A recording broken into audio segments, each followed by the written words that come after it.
Bien, vamos a hacer el ejercicio 5 de la relación de actividades. Noticia: si considera la función polinómica f de x igual a x al cubo partido por 3 menos 2x al cuadrado más 3x. Indica para ella los siguientes aspectos: el dominio de definición, la simetría, los puntos de corte con los ejes, intervalos de crecimiento y decrecimiento extremos, y haz una pequeña tabla de valores y represéntala. Bien, vamos a ver cómo se realiza este ejercicio. Bien, en primer lugar, el apartado A, el dominio de la función es todo el conjunto de los números reales, ya que se trata de una función polinómica de tercer grado y por lo tanto su dominio va a ser todo R. Vamos a estudiar la simetría. Ya sabemos que hay que calcular f de menos x. Entonces, calculamos, sustituimos la x por menos x en la expresión de la función. Bien. Entonces, sustituimos por menos x, ¿vale?, en la expresión de la función, y nos queda al final esta expresión de aquí, ¿de acuerdo? Bien, esa expresión es tanto distinto de f de x, ¿de acuerdo?, como distinto de f de menos x. ¿Veis? Aquí hay un 2 y aquí hay un menos 2, ¿vale?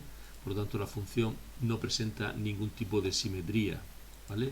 La función no presenta ni simetría par ni simetría impar. Vamos a ver los puntos de corte con el eje de las x, ¿no? Puntos de corte con el eje de las x los obtenemos resolviendo la ecuación f de x igual a 0. Entonces, igualamos la función a 0, resolvemos, podemos sacar factor común una x, porque como todos los monomios tienen x, pues podemos sacar una x factor común, ¿de acuerdo? Bien.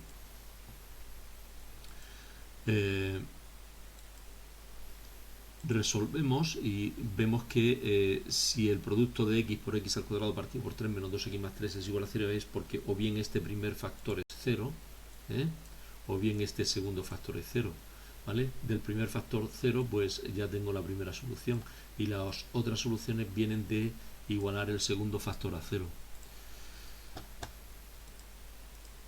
Por tanto, las soluciones van a ser 0 y 3. Daos cuenta que este me va a dar una sola raíz doble, que es la de 3. ¿De acuerdo? Bien. Por tanto, los puntos de corte con el eje de las x son el 0, 0 y el 3, 0. Los puntos de corte con el eje OY se obtienen haciendo f de 0 igual a 0. Por tanto, este punto, que es el 0, 0, lo utiliza la función para cortar tanto al eje de la x como al eje de la y. Vamos a determinar los intervalos de crecimiento. Intervalos de crecimiento, decrecimiento. Bien, pues el crecimiento de crecimiento siempre lo estudiamos en la primera derivada. Siempre se estudia ahí en la primera derivada. ¿De acuerdo? Entonces lo que hacemos es determinar las raíces de la primera derivada. Resolvemos la ecuación f de x igual a 0. Y vemos cuando la primera derivada es positiva y cuando es negativa. Entonces la función será creciente cuando la primera derivada sea mayor que 0, porque en esa zona de ahí, cuando la primera derivada es mayor que 0, pues todas las pendientes de la recta tangente a la función van a ser positivas y por lo tanto la función lo que hará es crecer.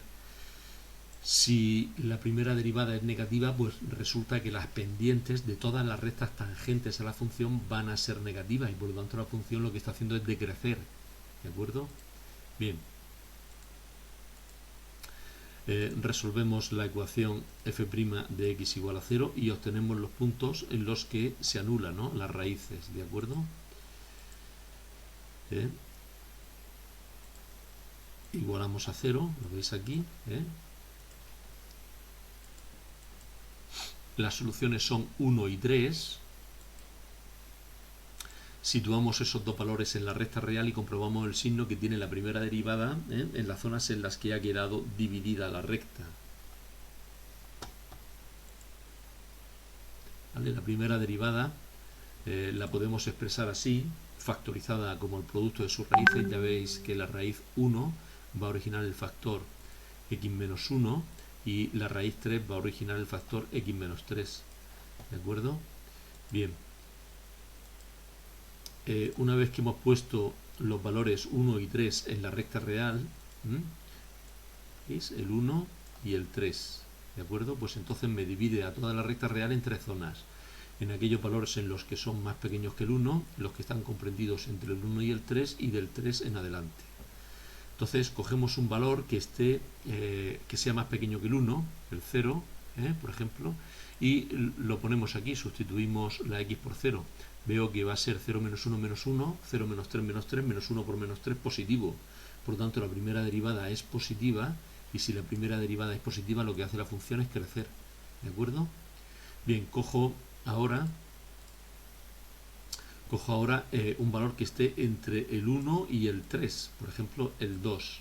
Lo sustituyo aquí en la expresión de la función, 2 menos 1, 1, 2 menos 3, menos 1. 1 por menos 1 negativo, ¿vale? Y entonces la función, la primera derivada negativa, pues entonces lo que hace la función es decrecer, ¿vale? Y luego pues cojo un valor más grande que el 3, ¿de acuerdo? Cojo un valor más grande que el 3, que puede ser el 4, ¿no? Lo sustituyo en la expresión de la primera derivada y 4 menos 1, 3, 4 menos 3, 1, pues 3 por 1 positivo y por lo tanto la primera derivada es positiva y la función lo que hace es crecer, ¿de acuerdo? Entonces, por tanto, los intervalos de crecimiento y decrecimiento nos van a quedar de esta manera. La función va a ser creciente desde el menos 1, perdón, desde el menos infinito hasta el 1, en esta zona de aquí, desde el menos infinito hasta el 1 y del 3 hasta más infinito, ¿vale? En esta zona de aquí, ¿de acuerdo? Y va a ser decreciente pues desde el 1 hasta el 3, siempre intervalos abiertos. Vamos a estudiar los extremos que tiene la función. Pues para calcular los extremos lo podemos hacer aplicando dos criterios, ¿no? El criterio de la primera derivada. Bien, pues el criterio de la primera derivada es observando el cambio que tiene la función en el crecimiento y decrecimiento, ¿no? Como la función pasa de ser creciente, ¿veis? Pasa de ser creciente a ser decreciente, en el punto 1, pues como es continua y pasa de ser creciente a ser decreciente, pues entonces la función lo que va a tener va a ser que va a ser un máximo, ¿de acuerdo? Para saber la ordenada hay que calcular f de 1, que eso me da 4 tercios, por tanto el máximo se va a encontrar en el punto 1, 4 tercios. Este punto, pues ya lo pongo yo en la tabla de valores, ¿de acuerdo? Así como los puntos que he ido obteniendo, que son los puntos de corte con los ejes, ese punto, este de aquí también, ¿vale? ¿De acuerdo? Los pongo también en la tabla de valores. Y por tanto me queda el otro valor, como la función pasa de ser decreciente a ser creciente en el punto 3, ¿veis? Pasa de ser decreciente a ser creciente en este punto de aquí y es continua, pues entonces lo que va a tener la función, que va a ser pues un mínimo ahí, ¿bien? Para saber su ordenada hay que calcular f de 3 y por tanto el mínimo se va a encontrar en el punto 3, 0. También lo pongo en la tabla de valores, ¿de acuerdo? Bien. Si aplicamos el criterio de la segunda derivada, pues lo que tenemos que hacer es calcular la segunda derivada, calculamos su segunda, la función es esta, calculo su primera derivada, ya la tenía, calculo su segunda derivada, me da 2x menos 4, y la evalúo el valor que tiene la segunda derivada en los puntos 1 y 3, ¿vale? En el punto 1 la función, la segunda derivada es negativa, por tanto lo que va a tener va a ser un máximo, ¿vale? En el punto 3 la segunda derivada resulta que es positiva, por lo tanto lo que va a tener va a ser un mínimo, ¿de acuerdo? El último apartado nos dice, hace una pequeña tabla de valores y represéntala. Bueno, en cuanto al criterio de la primera y de la segunda derivada, pues podemos aplicar uno u otro.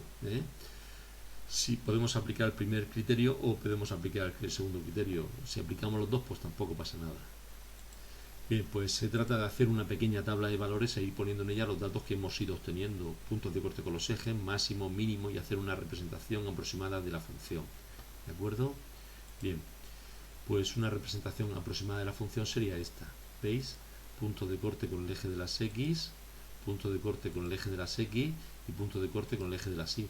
Aquí la función en el punto 1 pues resulta que tiene un máximo y aquí en el punto 3, 0 lo que tiene la función es un mínimo. La función es creciente, ¿veis? hasta el punto 1 y luego del 1 al 3 es decreciente y luego vuelve a ser creciente del 3 en adelante, ¿de acuerdo? Es creciente hasta el punto 1 porque cualquier recta tangente que yo dibuje aquí, la pendiente que va a tener va a ser positiva. Entre el 1 y el 3 es decreciente porque cualquier recta tangente que yo dibuje ahí, pues la pendiente que va a tener es negativa, ¿de acuerdo? Y luego del 3 en adelante también ocurre que la función va a ser creciente porque si yo cojo y dibujo una recta tangente, ¿la veis? Pues esa tiene pendiente positiva, ¿de acuerdo? Bien, bueno, pues esto es todo, ¿vale? Hasta luego.